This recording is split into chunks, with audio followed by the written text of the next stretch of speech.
Hi, I'm Dan Blair. I'm VP of Associate Placement here at Menlo, and we go ahead and we place great associates with great owners. I'm David Haynes at Menlo Dental Transitions. I'm our national practice broker helping buyers and sellers come together across the country. We're here to do a national market update to give you all a recap as to what's happening in the market today.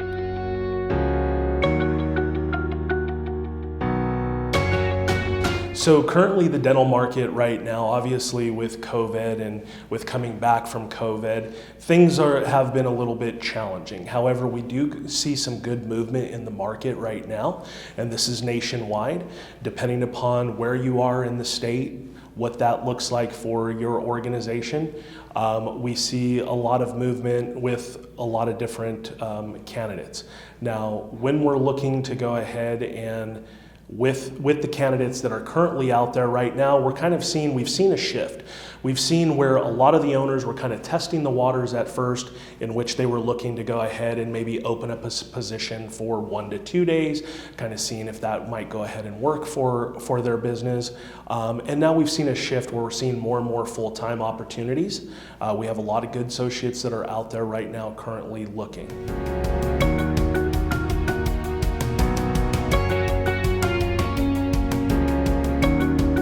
So the current dental transitions market is generally very strong, and I say that with an asterisk. There's a couple of, I guess, pitfalls for some sellers along the way, mostly in terms of how banks are viewing your practice, with COVID most likely being somewhat of a down year. And we'll get more into that a little bit later, but generally speaking, a lot of what we're experiencing on what you're seeing in like the housing market and some of these other areas is playing out in the dental market as well. So there's generally fairly strong demand amongst buyers in urban areas, but that's also reaching out into more rural areas, growing towns, different populations that maybe didn't get as much love, previously. There's a fairly strong buyer pool out there. I'll say that valuations are trickier than they've ever been before. It's more difficult to value a practice. There's a lot more variables in the financials that we're looking at, mostly with the variation. Usually, when you value something, it's going to have a nice trend line that we can go off of, and COVID kind of threw a wrench in that. And so while there is a lot of demand, there's more pitfalls along the way now. And our objective is to help you through that process.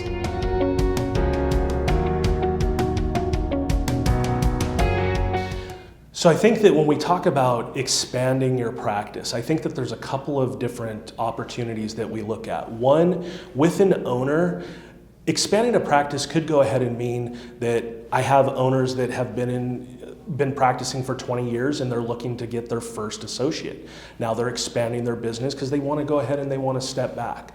They want to go ahead and maybe work 1 or 2 days a week and the associate to work the 3 to 4 days.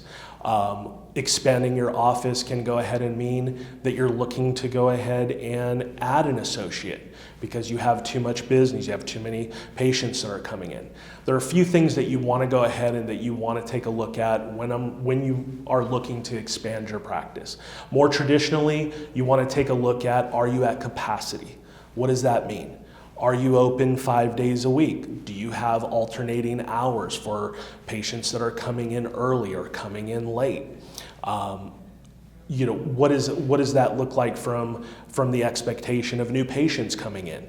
Are your new patients going longer than 7 days without being seen? We know that 9 out of 10 new patients coming in are going to want to go ahead and get a cleaning as well as their exam. And if they're waiting longer than 7 days, they're going to go somewhere else. So you have to take a lot of those things into consideration if you're looking to expand or add an associate. This can be a separate topic in itself that we can later go ahead and go into more detail about. However, this is very high level of what you should go ahead and be looking at. Now, I get questions, hey Dan, what happens if I don't want to go ahead and change my hours or change my days? That's perfectly fine. And we have to go ahead and look, do we have enough space? If you have a 4-operatory office, how are you going to incorporate an associate successfully if you still plan on utilizing all of your days versus having an associate come in? So there's a lot of factors that go into it. Mainly you want to see, are we open when the patients are actually being directed to the office? That means before work, after work, do we have hours to accommodate? If we're open 4 days a week, do we have the ability to go ahead and open up a Friday? What does that mean to an owner? That might mean extra overhead. You might have to hire extra staff to go ahead and support those days.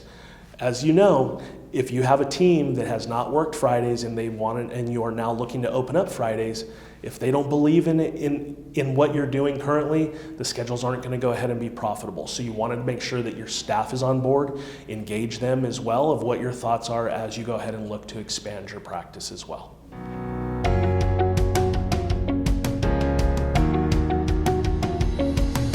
So if you're selling your practice in the near future, number one, I would say avoid large capital expenditures. We don't need to be doing major upgrades and then selling your practice. You don't tend to extract that value, but what you should do is keep your production high. Consider minor improvements. Maybe a digital upgrade in terms of equipment is really helpful. Paint, lighting in the office, things like that. Take a look at your online presence, your Google reviews, your Facebook reviews, and see if those are up to par. And if not, work to improve that. I would say selling while you're on top is a critical piece of this. If the practice shows that it's in decline, it's still sellable. It's still something that we can work with, but it does make it more challenging. So if you're on top of your game and you're considering a sale, I would encourage you to engage us and have a discussion, and we can at least have some strategy around the timing of your sale, what types of investments you should be making now, and how to proceed.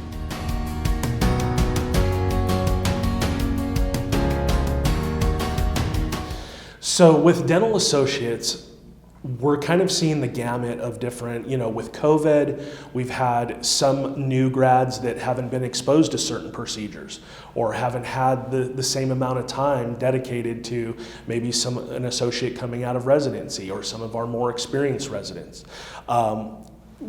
Associates that are coming out know what the landscape looks like right now is that owners are looking for associates that can do it all.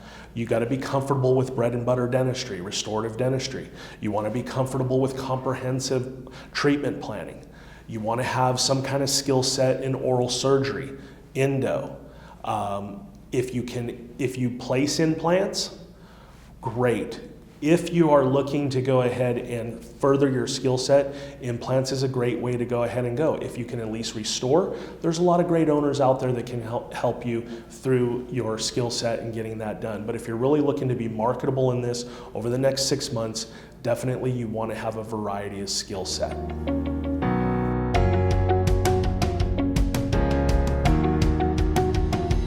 So the current lending environment is this is probably the trickiest part of transitions right now, because lenders tend to drive private sale valuation, at least to some extent. That's not to say somebody couldn't come in with cash, but in a lot of cases, the buyers can't come in with cash. We are dependent on the bank, and sometimes that can establish a maximum price. And so lenders are viewing the COVID year, 2020, as they're all looking at it very differently. Some of them are excluding 2020 altogether financially if you could prove a strong rebound.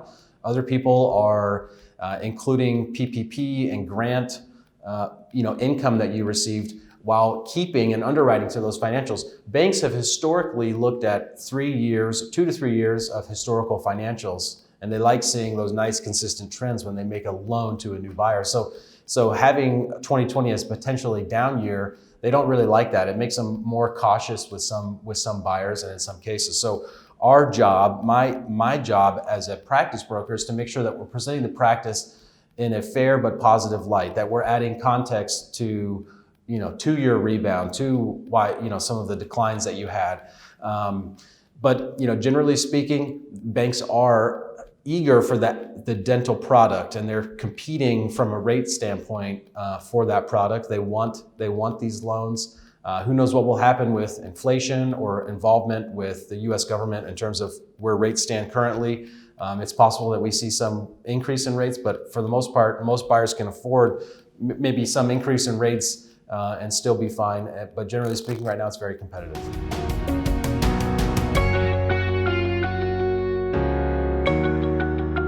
So in the current market, I think that you have a couple of different things that you're looking at, a DSO versus private practice.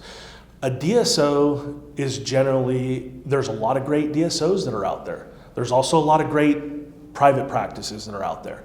DSOs have processes and systems. So they're very fine-tuned. They have processes and systems as they go ahead and they work. Private practice, there's a lot of great owners that do have processes and systems. However, some of the private practices do not. So if you're a new grad coming out, you don't have a lot of skill set, unless you're going to go ahead and go into a private practice where the owner is willing to go ahead and mentor and coach, a great opportunity is a DSO. You go ahead and you get proper training, you learn how to go ahead and move between operatories and see multiple patients, you get your hands speed up, and then you get to a point where maybe you want to go ahead and look for your own practice or you want to partner with a private practice. You have that opportunity to go ahead and do so. A lot of what I'm hearing from the associates currently right now is one thing is they're looking for benefits. DSOs definitely go ahead and offer benefit packages. There are some private practices that do offer benefit packages, but it's really depending upon what you want to go ahead and do as an associate. If you have to know as yourself, what is it that you're looking for? Are you looking for long-term growth? Are you looking to maybe own your practice? What is it that what to you makes the most sense as you grow as an individual in your skill?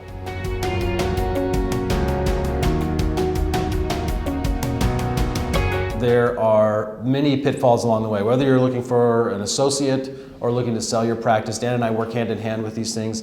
As you consider selling, some of the pitfalls could include confidentially marketing your practice, and kind of as we discussed with lenders, how to present some of the information in the context that makes sense to them. Navigating agreements, lease, purchase agreements, the closing process, the transition. There are many pitfalls along the way, and Menlo Dental Transitions exists to help you through that process, and we've done so for literally hundreds of clients. I talk to a lot of owners, I talk to a lot of associates every day, and Menlo has a tremendous amount of opportunity that can help in any aspect of your business. We can go ahead and help you with associate placement. We can go ahead and we can help you with consulting. We can help you buy and sell a practice, not only here in Arizona, but nationally. We can also go ahead, if you're looking to expand your practice or you're looking to go ahead and add operatories, we can also go ahead and help with that with project management. So we are a one-stop shop dental company that has grown here in the Valley. We're expanding our footprint, and we're excited to go ahead and help you.